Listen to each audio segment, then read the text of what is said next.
Yeah, and a great welcome to all of you for this webinar, and we're going to start out in a few minutes, but feel free to enter this Mentimeter thing that we have put on the screen here, either by using the QA code or by plotting in the code on the Menticom. Yeah, so please do not hesitate in order to, yeah. 33% suggest that we are at least 2 persons in there. But yeah.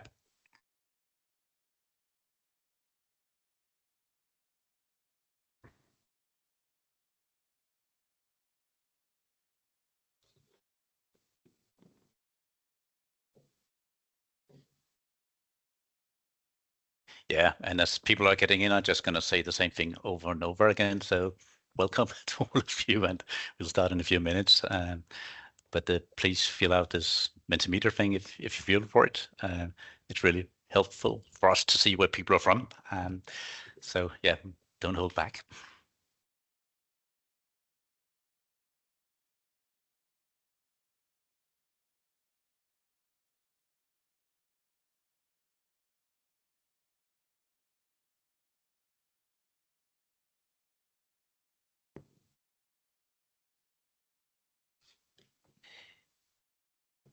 Yeah, it seems that we've got a really broad category of other people, and yeah, that's how it is.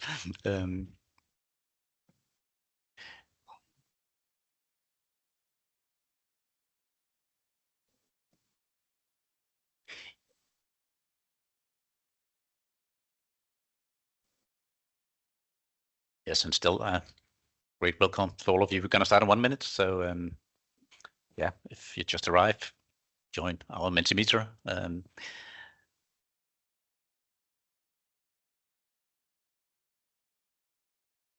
Yeah.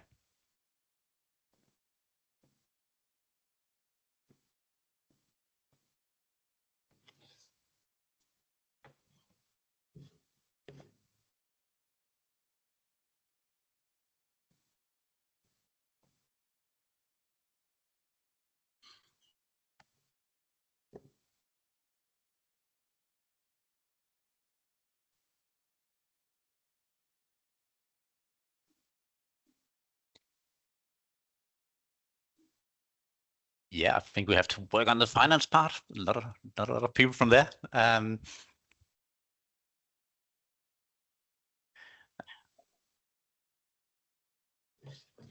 Yeah, just let's give it another minute. We have quite a lot of people that's signing up for this one. So there should be more people coming in just a few seconds.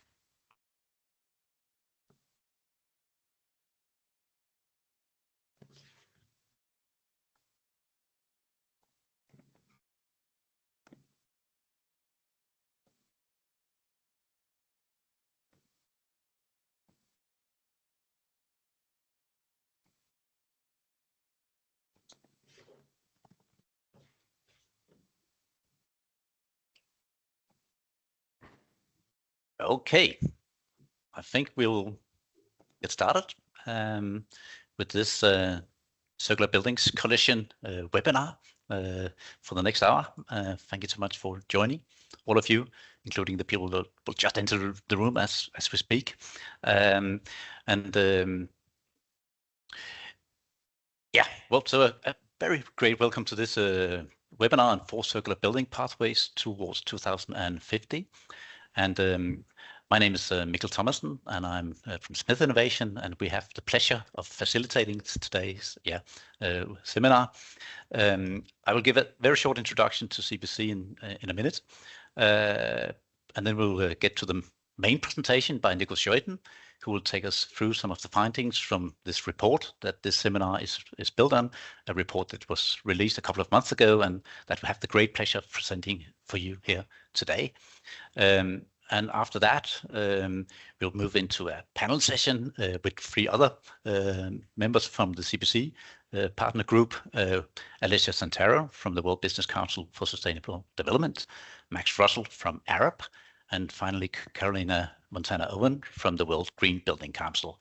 So we'll have a debate bear in the panel for roughly 15 minutes or so, which finally will leave us for the Q&A session, and in which we hope you all will be very active.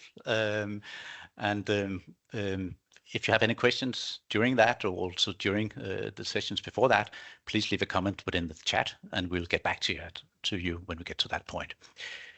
And then just a few words about the Circular Buildings Coalition, the CBC, as we call it on daily terms. It's a collaboration aiming at accelerating implementation of circular economy solutions, and with the overall goal of making the built environment stay within the planetary boundaries, and at the same time ensure a just transition, proper conditions for the workforce as well as for the people living in the built environments. It's a partnership between 6 organizations with a rather esteemed, I would say, background within the built environment and circular solutions. You can see the names here. And we have the pleasure from Smith Innovation of supporting that in practical terms. And I should also give a big thanks to the Loudest Foundation for supporting the Circular Buildings Coalition for the first 2 years, but also for another 2 years, as we are entering another 2 years period now for the coalition to work in. So what do we do in the Circular Buildings Coalition? Well, firstly, we try to create a knowledge base, a common language that will make it obvious why circular solutions are mandatory and important. And we do that by reports and other knowledge products.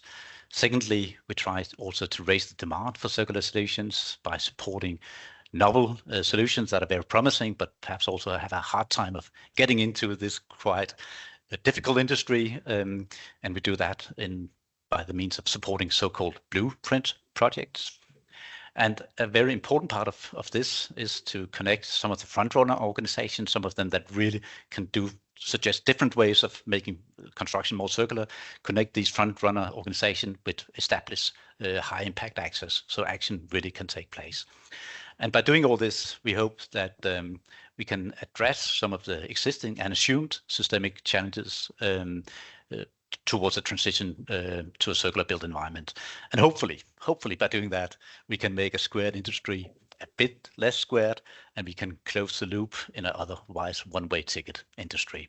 So that's the overall ambition of CBC. And you can learn more about what we do on our homepage. Here are a few highlights from it, some of the reports, but also an introduction to the blueprint projects that has been supported so far.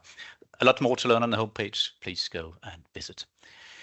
And having said this, I think it's time to give the floor to you, Nico. Schouten, you are from the Built Environment team and Metabolic, and it is a joint report from all of the 6 CBC partners, but you have been one of the analytical main forces, I might say, in doing this report. So great to have you for the presentation here, and I'll leave it to you to share the screen and so on. Perfect, Mikkel, thank you. Let me share my screen very quickly. Share. You should be able to see my screen right now. Well, first of all, thank you very much for the invitation to talk about the work that we've been doing over the past 2 years, actually. I'm going to briefly highlight some of the insights from our first report on the current state of the European construction sector, and then have a bit of a deep dive into the 4 pathways that we've been defining as a coalition together with our partners. So I don't say something strange when I say that the built environment is a major environmental driver. When we look at our annual consumption, the European construction sector consumes over 1 million kilotons of material. That's enough to build 185 pyramids of Giza every year, and all that material is quite impactful. When we look at that material, we can see here on the left material flow analysis, where we see all the concrete, all the bricks, sand, gypsum going into the European construction. Then we analyzed where in Europe we are using this material, where we see a large material influx in Western Europe, and then also where all these materials are being used. So in semi-residential buildings, multifamily dwellings, terraced housing, etc. There's a lot more information here to dive into, but I would kindly invite you to have a look at our report on our website, because I would really like to focus on how circularity could influence these material flows. When we look at all these material consumptions, we also notice a very large environmental impact. Of course, environmental impact is very broad, but for this first study, we focused on the CO2 emissions.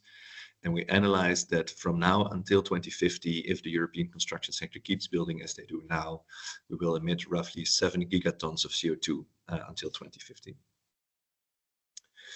That's putting a large pressure on our environment. There's many pressures that we see. One model that we usually use is the planetary boundaries, where we see that the CO2 concentration, we are rapidly approaching the red zone, which means that we are really transgressing the boundaries that the planetary has set for us to live a healthy and sustainable life.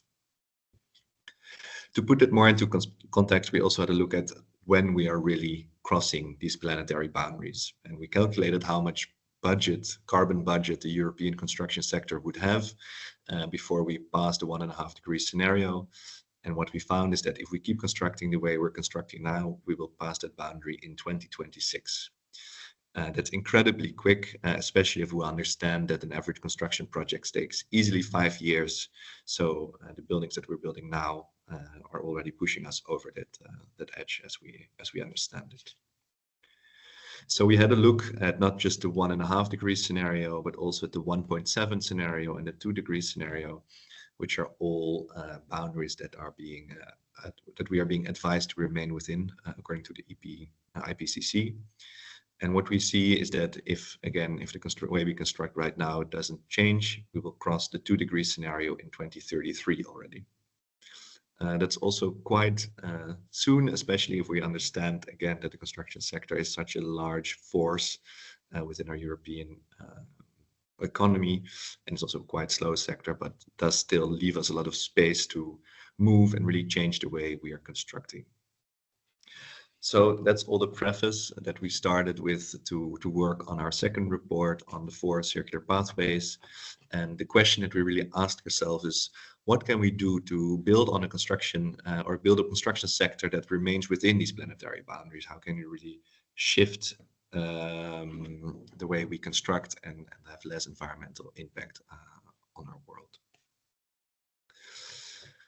To do that, we modeled 4 different pathways consisting of 9 interventions. So the 4 pathways are build more efficiently, build with the right materials, build for long-term use, and build nothing. And it's built efficiently, and then again consists of 3 different sub-interventions. So we construct different topologies, we use more efficient products, or we work on vertical extension of existing buildings to increase urban densities. So if you want to learn more about these 9 interventions, I'm going to talk about some of them today, but for the full complexity of the work, please again look at our report online to really understand what we are working with and what we analyzed. So how much potential would these 4 circular interventions have? And what we found is that if we focus on these 9 interventions and we implement them in an ambitious but realistic way, together with the decarbonization strategy of our construction sector, we can see that there's a very clear curvature going down regarding this environmental impact that we're creating. So what we can see now, we will surpass the budget for 1.5 degree scenarios in 2026.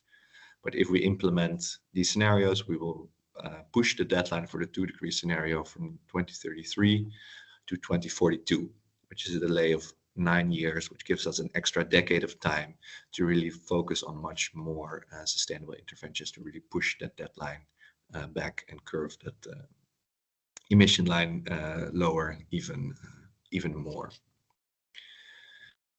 So to get a better understanding of how we modeled this and what these interventions really mean, I'm going to walk you through the 4 pathways right now. I'm going to start with Build Nothing New, which focuses on the transformation of empty or underutilized office spaces into housing, or really extending the lifespan of buildings by renovating elements to prevent demolition activities. And what I want to talk about is really transforming empty office space into buildings. So what we looked for this, or what we modeled for this scenario, is we first really tried to understand how much vacant office spaces we currently have in Europe. And what we see is that on an average, there's a vacancy of 6.7% of all the office spaces currently existing on the continent. And then we really tried to understand, are all these office spaces suitable for transformation? And what we found based on our desk research and interviews with experts is that we actually need to be very careful of the topology of construction. So not all office spaces are fit for transformation, and not all office spaces are fit for transformation because of their location. So what we found is that roughly 60% of all office spaces would be fit for transformation, which is then again what we use to model potential reduction in this scenario analysis. At the same, the second scenario I want to talk about is build efficiently. So it's really about constructing, but with less means per square meter. So a vertical extension, use of efficient products, or construct different typologies to reduce overall construction demand. And I would like to talk about the vertical extension of existing buildings. And so what we did for this analysis is that we looked at how much vertical extra floors we could add to existing building stock and to prevent the additional construction of, for instance, foundations. And what we modeled is the amount of flat roof surface in Europe together with a certain year of construction. What we found based on expert interviews is that buildings constructed between 1970 and 2000 are most fit for this vertical extension way of constructing. And then try to understand how much of that square meter would really be available within different countries. What we actually found is that we could almost replace the entire demand for multifamily housing by these vertical extensions. But because we did not think that would be realistic from a urban planning point of view, that we scaled it quite down so that we are roughly replacing 10% of the the demand for multi-story multifamily apartment buildings with this vertical extension solution. Built for long-term use is where we looked at really design for disassembly. So how can we create products that are detachable or disassemblable so that they can have a higher value in their next life cycle and don't need to be recycled, but can really be reused. And one very specific solution that we looked at was design for disassembly for climate installations. Of course, that's a very interesting installation typology because it's needed for a lot of the dwellings that we are currently constructing and also for a lot of the renovation activities that we have. And it's also one that has quite a high turnover. So when we look at how much time we need to replace these products during the lifetime of the building, this is one that really jumps out very high from an impact point of view and a turnover rate, so to say. What we found in our analysis is that right now, on the short term, of course, there's a lot of investment that we need to do to make sure that this intervention gets off the ground so that we can really start focusing on, the reuse in its next life cycle, but that this reuse benefit is really something that happens down the line. So almost much closer to the 2050 deadline than a lot of the other interventions that we have been modeling. But is very crucial for creating a circular built environment and really gives a lot of benefit to future generation to reuse the materials that we are putting into the buildings right now. And then finally, building with the right materials. So it's 3 interventions where we looked at the recycling of building materials, the reuse of building components, and building with bio-based materials. And of course, the reuse of building components is a very interesting one, but today I really want to talk about the recycling of building materials. And what we looked at is really the recycling of very high impact materials. So of course, there's a lot of steel and glass recycling already happening, which leaves concrete as the major driver for environmental impact. And what we modeled is first the technical overlap. So when we look at how much material becomes available through demolition activities and how much material we would need for new construction, we can see that there's a technical overlap of only 10%. So it's quite a small part of the virgin material demand that we need, which make all the other interventions even more interesting. And then based on the data that we got from companies which are already talking about the recycling of concrete and the high value reuse of concrete, we modeled that roughly 50% of all the material that would become available could be reused. So that's again quite a high number, but I did say that to really make these, to close these loops and to make this reuse or recycling happening, we would need major investments in the infrastructure needed to recycle all these materials, which is lacking almost everywhere at the moment. So to summarize, there is a lot we can do to keep the 2-degree scenario within reach. If we apply all the circularity strategies, we can reduce the environmental impact of the construction sector on an annual basis with roughly 84%, which is a very, very high number, of course. And by doing so, we can push back the deadline for crossing the 2-degree scenario by 9 years. And there's different types of scenarios, but what you do see is that building with the right materials and building efficiently will have the highest environmental impact on the short term, where interventions such as design for disassembly have a very high impact on the long term when we will be able to reuse these products. These are 4 pathways, but to make these pathways a reality, we also define 28 actions for a circular built environment. So what should we do right now? And what we saw is that there are, of course, many things to do, but we defined them for 4 different stakeholder groups. So policymakers, for financiers, for construction or builders of buildings, and for the owners of buildings. And these owners are, of course, quite broad. Here we do look at individual building owners, but we also understand that the major impact here can be had by larger portfolio holders, which have a large portfolio within their reach. And I will not be able to go into all 28 actions that we have supposed in this report. I just want to highlight 4, one for each of the different stakeholder groups, and we will go into them shortly in the panel discussion after. I think a very important one that we do not need to forget is that for policymakers, we are really looking for a North Star goal. What is the goal that we try to achieve with circularity? What do we want, and what's the shared language that we need to really make this happen? For financiers, we are looking forward to accounting standards. How do we make residual value or even environmental impact part of our accounting to make sure that sustainability and sustainable tracking is part of our everyday processes and can really get off the ground? For builders, we are looking for people to reskill the workplace. Constructing in a circular way, reusing secondary materials, or even designing something for disassembly is fundamentally different than the way we've been constructing over the past decades or even centuries. So to make sure that we all reach the circular economy or the circular built environment, we really need new skills to make sure that we can actually execute this transition. And for portfolio owners, we are very critically asking them to interrogate their brief. So how can you ask for a building that's more circular, or maybe can you even use your existing portfolio in a better and more efficient way to really reduce the demand for new construction and therefore also the demand for those very impactful building materials. As I said, there's much more of these actions defined in our report. There's much more background information on all the modeling that we did to get to these numbers, to get to these insights. So please have a look at our report, and I will be available for questions towards the end of the presentation. But for now, I think I would like to send you off with one final message, is that adopting a broad circularity strategy means that we can keep this 2-degree scenario, this 2-degree climate change within reach.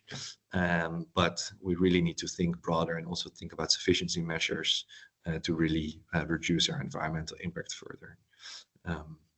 And with that, I would like to end my presentation. Thank you so much, Nico. And we'll shortly turn to the panel debate and then have the questions to you also by the end of the session. One question to you though, before we let you go.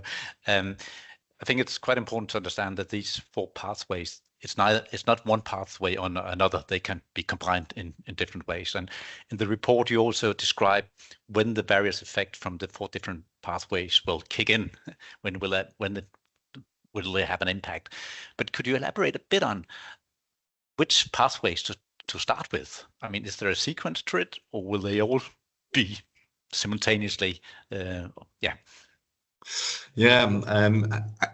not a sequence. I think there is a sort of hierarchy. I think the reduction of material consumption is something that we can talk about now. So really interrogate the brief that you have, so that we don't need to construct new, maybe from a social point the hardest, from a material point the easiest.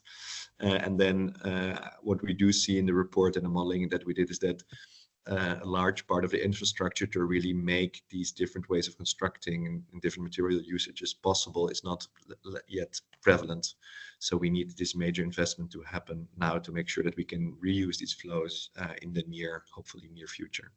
So I would say there's not a certain logic of order to implementing them. I would say implement them all, but they do have a different effect period for sure. Okay, thanks a lot, Nico. And I think we'll turn to the panel debate. As mentioned, we have 3 panelists, Alessia Santoro from the World Business Council for Sustainable Development, Max Russell from Arup, and Carolina Montano-Owen from the World Green Building Council. And what we'd like to discuss in this panel debate is that I think what has become clear also from this report is that we need to act, and we need to act fast. And it's also obvious that problems and challenges are interlinked. But at the same time, we also know we can't do everything at once, even though we would like to. So the tough question is where to start and also with whom to start. So I'd like to give firstly the word to you, Carolina.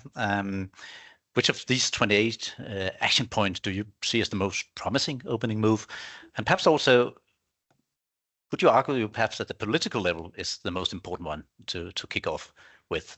Anyway, let's hear your reflection on how we build and speed up this transformation towards circularity. Please, Carolina.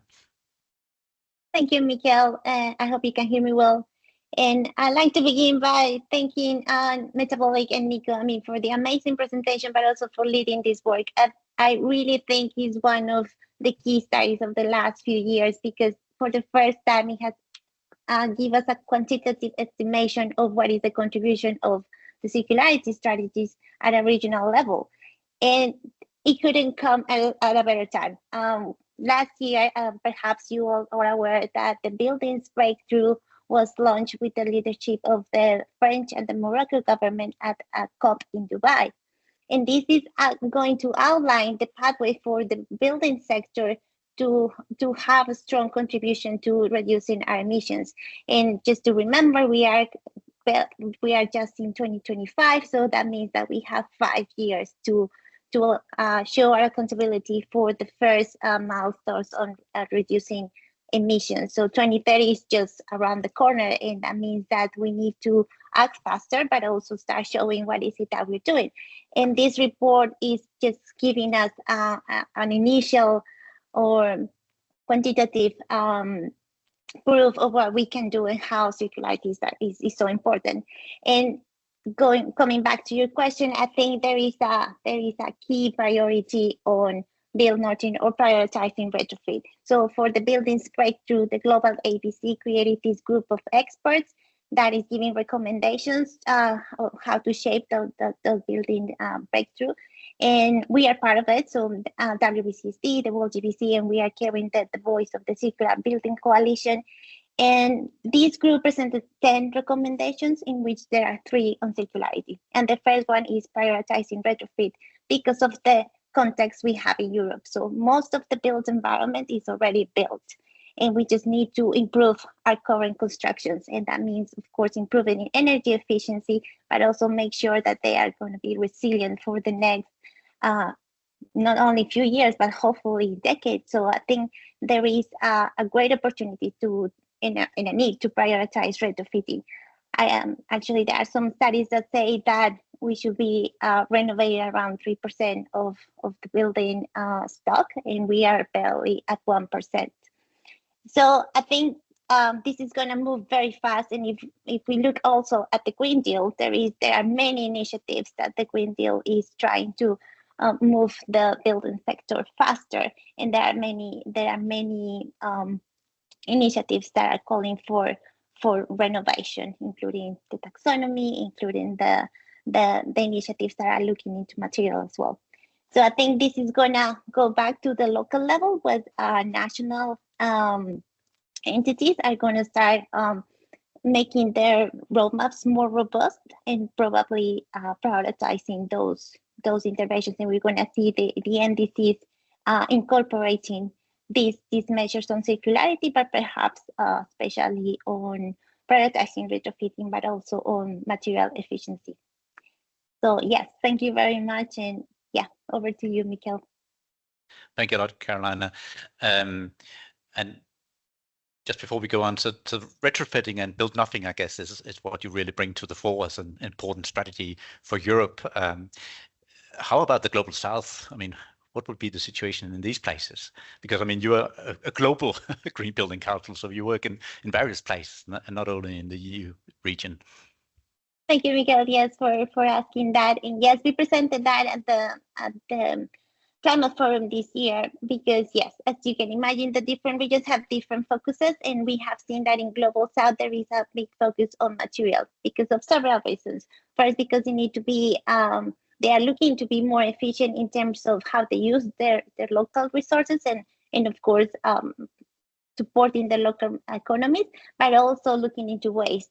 There is a great need for protecting the natural resources of the air, of the soil, the water, and of course the air. So they are looking more into ways to innovate and use better their natural resources, but also waste management and in the construction and demolition waste. So I think in the Global South and other regions, then we were looking more into those strategies. Okay, thanks a lot. And Max, Russell, I would like to turn to you from Arup. So which of the 28 action points do you find the most promising, and why do you think perhaps also that builders and building owners are key players to address? Thanks, Mikhail, for the question. Hopefully you can hear me all okay, and it's a really nice opportunity to speak to everyone this afternoon. Yeah, maybe to just take on that in relation to building, well, builders and building owners, and I think particularly building owners, you know, and as Nico kind of highlighted in his presentation, the ability to influence the brief, and therefore everything that kind of flows from that to really drive the ambition of a particular building, and what types of sustainability interventions, circular economy interventions, and priorities can be embedded within that particular building, within that particular development. And I guess, as was highlighted previously, particularly for owners of portfolios of buildings, can really drive that influence. So having that kind of secure commitment, let's say, to really kind of maintain this intentionality to incorporate circularity. And I mean, I'm probably preaching to the choir that circularity isn't the easiest way all the time, right? We live in a predominantly linear system, so to embed circularity principles and embrace circularity principles really requires the effort of collaboration, kind of exploring new ways of working. But building owners are also the stakeholders that can really benefit, or are largely really well positioned to benefit from those circular economy interventions as well. So, for example, to echo the point in relation to renovation, and there's some projects that Arup and colleagues have been working on in relation to demonstrating and highlighting some of the benefits, the broader benefits that can be achieved through reusing different materials. For example, there's an expansion of an office building in London, 1 Triton Square, which rather than replacing the facade, actually reusing and renovating that facade on the expanded office building was able to alleviate carbon, almost 20 kilotons of carbon, but also actually demonstrate a cost saving as well compared to developing a new facade. So there are not just environmental benefits, which I think the report does a really fantastic job at demonstrating that environmental benefit, but there are also other kind of financial and other sources of value that can be generated through adopting circular economy principles. So it's really that awareness, kind of the broader awareness of that wider sense of value, or wider sources of value from circular economy approaches, different circular business models, which we also explore within the report, and other different elements or resources on this, the Circular Buildings Coalition webpage, that can really highlight some of that additional value that can be generated. So I think one of those really key actions is to increase that awareness, just because building owners can influence the design doesn't necessarily mean that they will. And I think it's really having that driver of demonstrating that value that can be created and communicating it in a really effective way is a really important action. I'll perhaps leave it there just as an opening sentence. Well, thanks a lot, Max. I was so glad that you mentioned an example because in your presentation, Nico, due to time, you were not allowed, so to speak, to go into. There's a lot of case studies also in the report that you didn't go into. And I think on one hand, it is obviously right to look at things from above with big numbers and graphs and everything, but it also becomes so untangible and so hard to change because it's just numbers. So Max, if you were to give another specific example, because you work with some great projects around the world, if you were to give another example of something that really gives you hope, what could that specific example be? Yeah, that's a really good question. And there are really encouragingly increasing examples. For me personally, I really get inspired by, and it wasn't touched too much on the report, but examples where buildings are designed to be disassembled from the ground up, and ultimately really changing our perception of what the service life of that building may or may not be. We in Arup, and there's a few examples, and there's a whole case study library facilitated by the Circular Buildings Coalition as well, which we really encourage you to explore. In Arup, we have experience with developing, these concepts of design for disassembly. There's a People's Pavilion. That's a really nice example. One that really shines a light to me, and it's not an Arup-based project, but it's in the municipality of Brommen in the Netherlands, which needed an extension to their town hall, and their brief was to design for it to be a temporary building, for it to be disassembled after a certain, I think 20 years or so. And so the solution came through that collaboration with, in this case, the municipality as a building owner, but the brief owner to really challenge the supply chain, the architects, the engineers, etc., the material suppliers, to really work out how to provide a solution to that brief as well. So it's changing that framing of that brief, not to say we need a building for this, we need a building for this particular time, and how do we reclaim the materials afterwards. Okay, thanks a lot, Max. And finally, but certainly not least, Alessia Santoro from the World Business Council for Sustainable Development.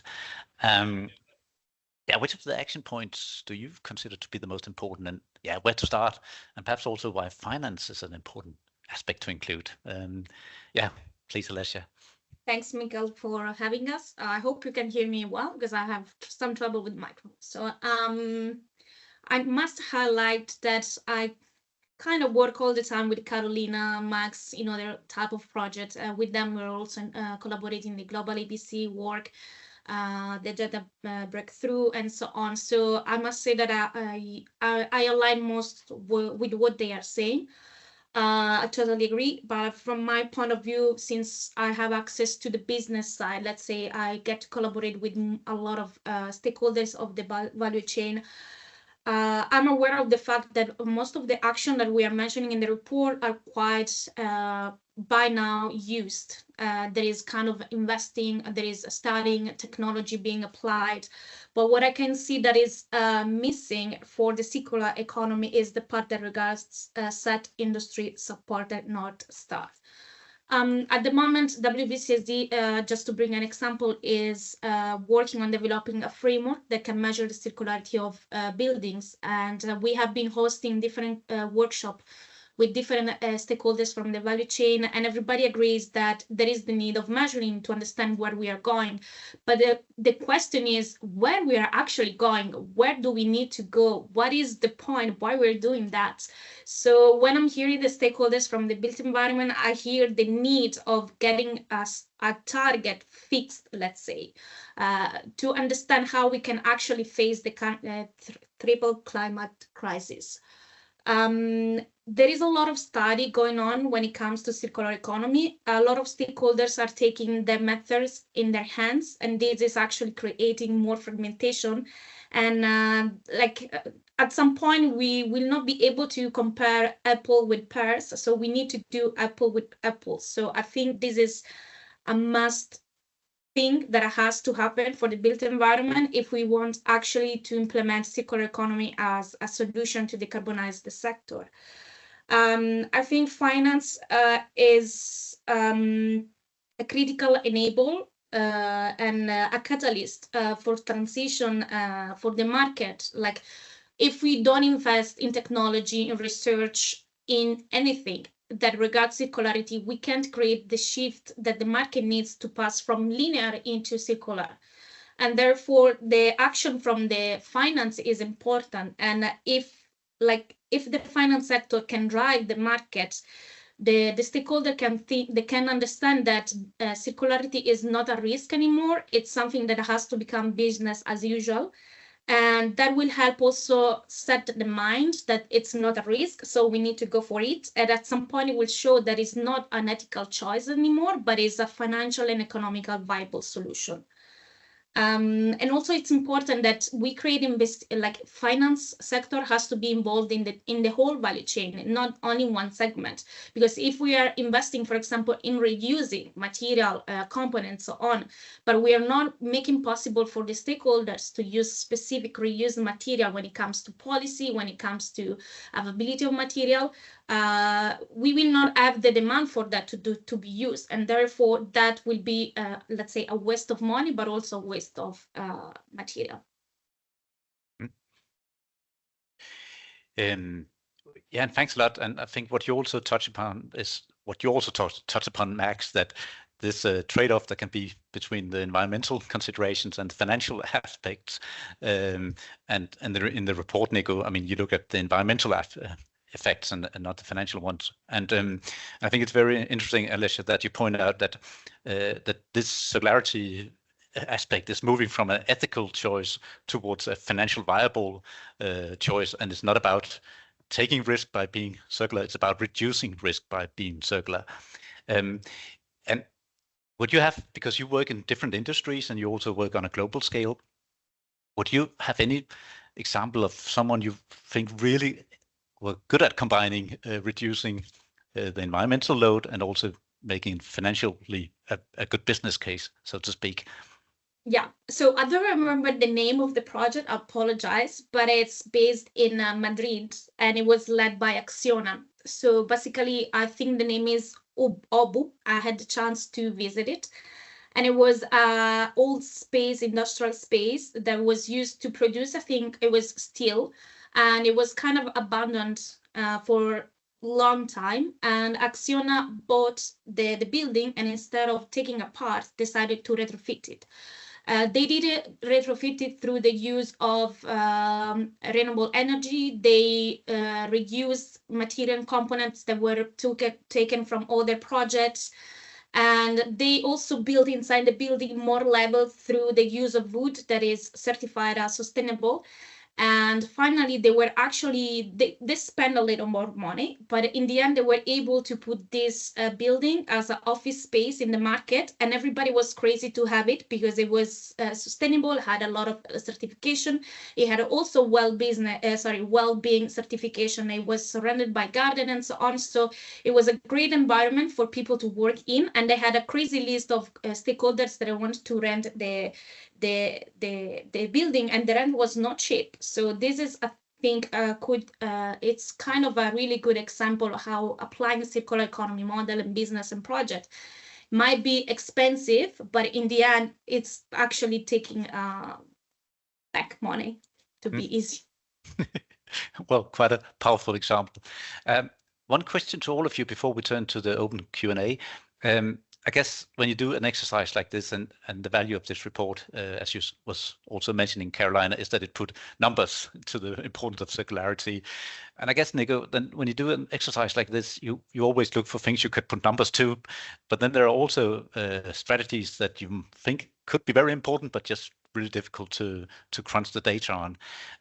So to all four of you, were the strategies and action points besides the 28 that you really think we should consider, but that you didn't include in the report because they were difficult to quantify? So if we should expand the scope a bit and moving into the unquantifiable, you might say, what should we then include on the list of action points and strategies? What's not in the report, in other ways? In other words, sorry. Yeah. Happy to go first on this one. So the report, as we mentioned, is kind of very good at kind of quantifying what the material impact are on certain actions, certain interventions, reusing, replacing certain types of material. And it also highlights the need of actions from different stakeholders and different actors. But to make it effective and to make this transition feasible and to actually achieve this transition, it needs everything all at the same time, right? And so collaboration is a really crucial element, and it often comes up in these conversations about kind of systems change and sustainability transitions. But I think it's difficult to understate or overstate rather the importance of collaboration and just new ways of working between different stakeholders, working in a new area, which all the answers aren't known, but it's that ability to test, experiment, pilot, also monitor and report so that it generates the evidence base to enable scaling as we're going forward as well. So that element of collaboration is a really difficult one to really pinpoint and quantify in relation to what's the emission reduction potential of collaboration. But it's really I guess the oil that, maybe oil is the wrong analogy, but like the lubricant, the bio-based oil, at least. The bio-based lubricant to really make this transition happen. Yeah.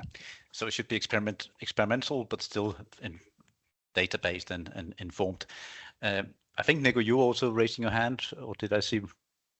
Well, no, I've been talking about the report a lot. I'm curious to hear what Carolina and Alessia have to say. Sorry. I can go last. Please, Carolina and Alessia, any thoughts? I can build on what Max is saying, but Carolina, please go ahead. No, go ahead. I think Max is right, and what I was thinking is also what we are not touch basing in the report is kind of the part of procurement. I think now it's taking momentum, and it is useful to think about sustainability and how you make use of circularity since the beginning and since when you're procuring your material, your component, and so on.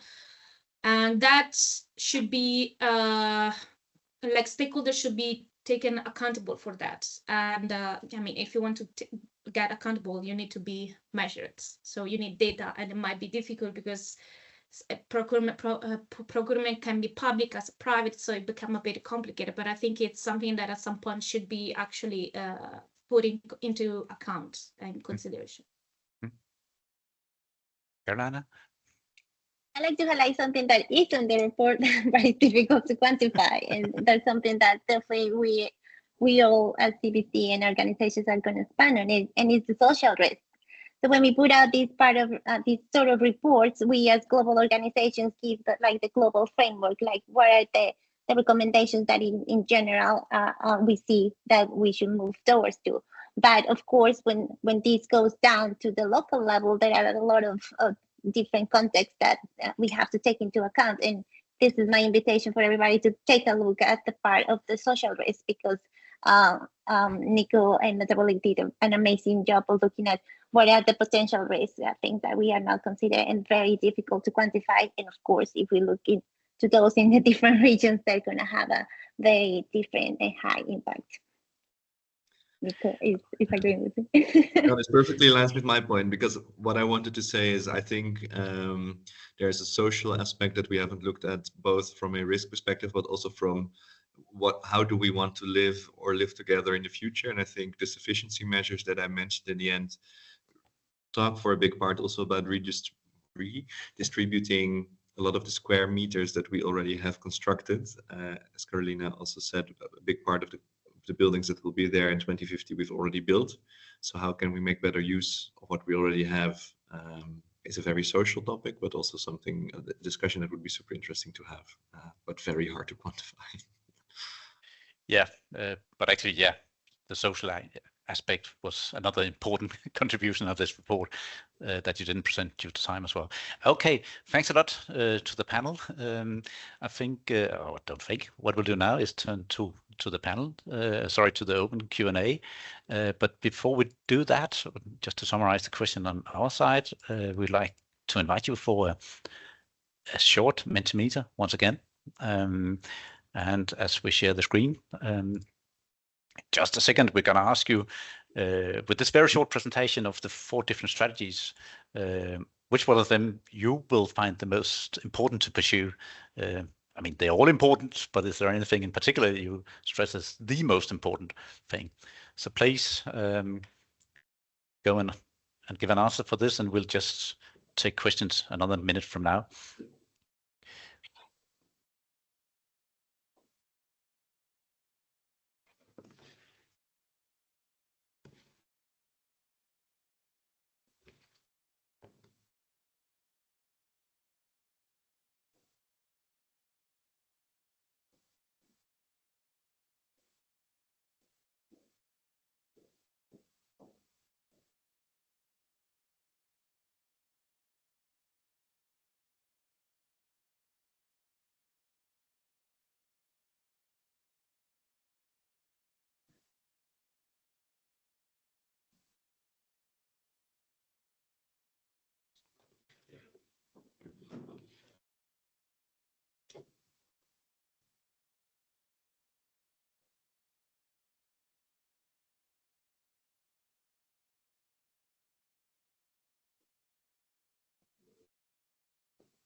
Okay, thanks a lot for your input. It seems that Build Nothing New is a slight favorite here in this perhaps not very scientific exit poll, but nonetheless useful to see what you consider as the most important thing.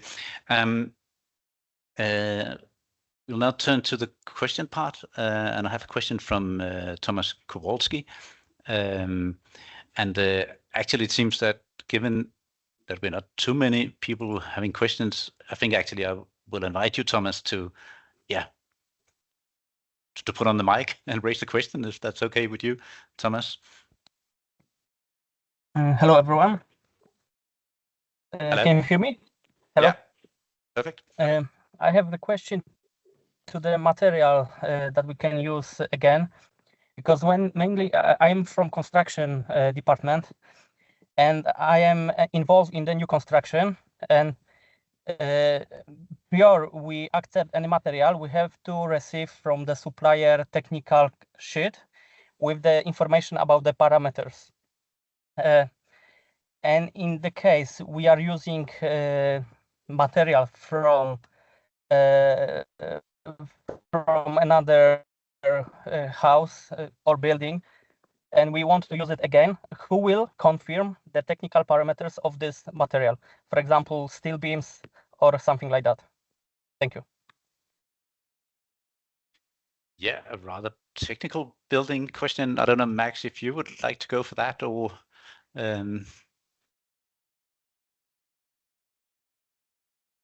perhaps putting on your mic. There we go. Can you hear me now? Yeah. No, it's a really good question, and I think it would, obviously it's a challenge that we're experiencing now, and we'll kind of increasingly be facing if we want to use some of these materials, new materials, but using kind of secondary or reused components. I have to say I'm not kind of the perfect expert in terms of the actual kind of the technical validators as well, even though there is kind of a growing industry around these material kind of assurance and kind of performance accreditations around certain materials as well. And I think that's one of these elements that we'll need to kind of improve the awareness and communication of that. I think particularly in relation to reused materials and reused components, it's the perception, kind of the market perception that needs to be overcome in relation to, a secondary material is a secondary quality or of secondary quality as well. So it's also in relation to the communication and how do we demonstrate or kind of provide confidence in the ability of these secondary materials to perform, at their highest function as well. So I think that's a really important area, not just the kind of technical specification of it, but also the communication of those to the market as well, to kind of shift this perception of virgin material being the kind of least risky and the best as well. Okay, thanks for that, Max. We've got a bunch of also comments and suggestions in the chat. And you're obviously free to dig into this, but there's a question from Peter Franje. Hello, everyone. Wouldn't it be a good idea to incorporate the findings and strategy, avoid shift improved as proposed by the United Nations Environmental Product Report? Sorry for this report on building materials, constructing a new future. So I guess the question is, could we incorporate the findings we have here in constructing a new future in the UN system? Yeah, I don't know if there's any one of you having a remark on where should we anchor this, these contributions, and how do we also anchor them on a UN level? Thank you. We have part of the work that we did with the Global ABC for the 10 recommendations. We look at those frameworks already there in the Global ABC. It's part of work very close with the UN. So we have definitely another framework to highlight and align with. Okay. We have also a very practical question about sharing the presentations, and I'm sure we'll be able to do that afterwards. Then there is also a proposal that we could perhaps also expand this outside of Europe, and that will be really happy to do that in CBC, I'm sure. And we have a question about what is the role of politics and lawmaking in all this. And the question is, I believe we all know that financial institutions mainly care about profit. Do you really think that leaving this to the free market will solve it through business model innovation and etc.? So, yeah, I mean, the big question here is can you actually make a circular economy works within the existing economic regime we have nowadays? I know it's a really big question, but perhaps I could be more specific. And could we find examples that it is actually possible to combine established economic logics with a circular thinking? I can give my opinion if you want. Yeah, Alessia, please. I think that if the right hand doesn't work with the left hand, it's difficult to achieve anything. If there is policy that is somehow supporting the linear model, financial stakeholders or whoever in the built environment and any other sector will not go for circular economy. So if they are not incentivized, if they are not incentivizing the use of circular economy through policy. For example, I know there are some municipalities that they are now getting more taxes on virgin material and therefore pushing for using renewed or reused or recycled material. And this is therefore pushing for finance stakeholders, but also other stakeholders to go into circularity. So I feel like there is need of cooperation in any case. We can't work on a specific goal if the other side is not involved somehow. Mm-hmm. Thanks. And we all, sorry, Carolina, a short remark. Short remark. Yeah, I think most of the initiatives that come first from the private sector. So similar to energy efficiency, circularity came as an initiative that the private sector saw the potential on, and there is a huge business case behind it. So actually, Arup is gonna publish a report on that, and I invite you all to take a look at their website, at Arup's website. But as Alessia was saying, I mean, to have these solutions at scale, we need some other enablers, and that's what policies play a big role, and that's why we have the taxonomy or initiatives like that, trying to push the market and just have those solutions at a bigger scale. Then we have a question from Medoco Francesca, and it is in the short form, it is about how do we also involve the manufacturing companies in this process. And I'm really happy about this question, because when you look at the report, it's very much on the strategies on site, but we all know that a lot of the innovation and also a lot of the money for innovation is happening in the manufacturing company side, so to speak. So how do we engage them and make them be motivated towards circularity? Any lessons we can take from the report on this? Well, I think a big part that we also address in the report is if there's too much legislation, a bit similar to Alessia's point, if there's a financially interesting solution, but you can't do it because of legislation, then it's very hard to, as a manufacturer, to join. If there is, due to, again, misplaced tax incentives, virgin material is less expensive or more expensive, well, less expensive than secondary material, then there will be a very hard business case, and again, joining of force within the supply chain. So I do think we need to make sure that there's a level playing field for all players to be involved, and to make sure that we make the level playing field in the right way. Manufacturers should be part of the discussion to make sure that we take away the right hurdles. But it's a group effort. It's a collaboration. It's not an individual actor who can change the system by itself. I think we have time for one final question, and that will be from Jose Solano. Jose Solano, and the question relates to whether this work consider other standard methodologies such as ISO certification for circularity performance or other certifications. So, I mean, we all know that there's a lot of standardization and certification program that also drive towards circularity. Have you been looking at these, and where do you see perhaps also the biggest compliance between the 28 action points you see and ISO standards and taxonomy and so on? Are there anything where we could use the political levers made feasible by regulation really to kick off the 28 action points? We did have a look at them. There's not a 100% overlap between the work that we did and the ISO standards. We try to keep it one level of complexity higher or lower compared to your point of view. It is something that's very interesting to cross-check and to work on, but it was not an integral part of the modeling that we did. Mm-hmm. Yeah, I think it's about time, so I think we should great, thank you so much really for your questions, but we need to conclude on time. So just want to say a great thank you for all of you being here for the session all the way through. A great thanks for Nico for presenting. A great thanks for the panelists, Alessia, Max, and Carolina. And please engage with us. Visit our homepage, visit our LinkedIn profile.